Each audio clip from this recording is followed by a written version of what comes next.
Assalamualaikum warahmatullahi wabarakatuh. Om Swastiastu, Namo Buddhaya, salam kebajikan bagi kita semua. Perkenalkan, nama saya Indah Marfatun Nikmah dengan NIM 230101093 dengan prodi Bimbingan dan Penyuluhan Islam. Nah, di video kali ini saya akan bahas tentang pertumbuhan dan perkembangan.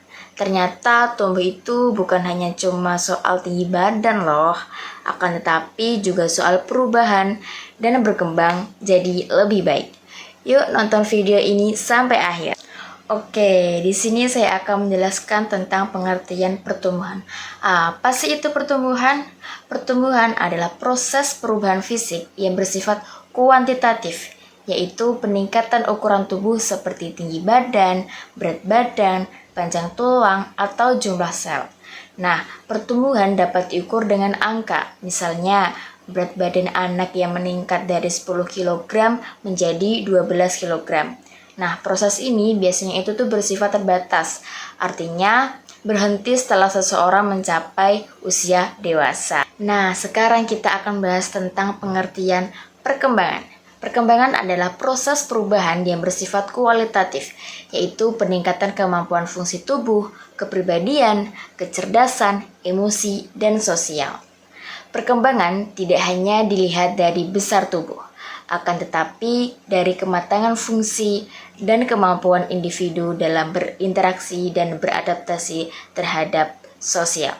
Nah, proses ini berlangsung dalam seumur hidup. Perbedaan pertumbuhan dan perkembangan.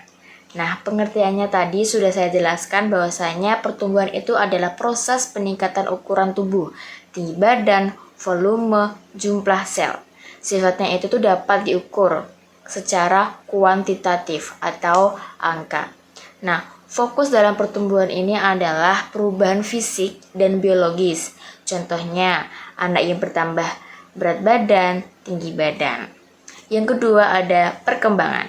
Perkembangan tersendiri tadi saya sudah jelaskan bahwasanya perkembangan adalah proses menuju kedewasaan dan menyempurnakan fungsi tubuh atau mental. Nah, sifatnya itu adalah kualitatif, tidak dapat diukur dengan angka. Fokus utama adalah perubahan fungsi, kemampuan, dan perilaku. Contohnya, anak menjadi lebih mandiri dan mampu berpikir. Selanjutnya saya akan membahas tentang prinsip perkembangan. Yang pertama itu ada perkembangan bersifat holistik. Jadi semua aspek perkembangan itu tuh saling berhubungan. Contohnya, ketika anak belajar berbicara, perkembangan bahasa, ia juga melatih kemampuan berpikir dan berinteraksi dengan orang lain. Yang kedua itu ada perkembangan berkelanjutan, yaitu perkembangan manusia terjadi bertahap dan terus-menerus dari lahir sampai meninggal.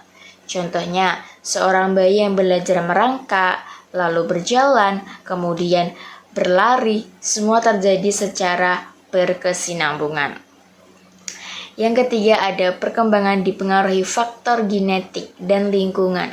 Nah, perkembangan seseorang dipengaruhi oleh bawaan, lahir atau genetik, dan juga pengalaman hidup atau lingkungan.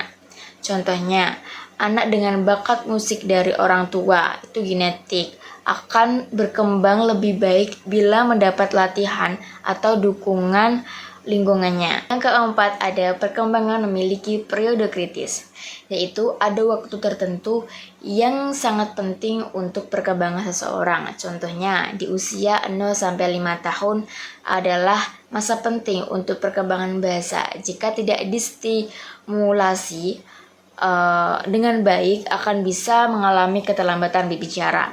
Yang kelima ada perkembangan memiliki pola dan kecepatan yang berbeda.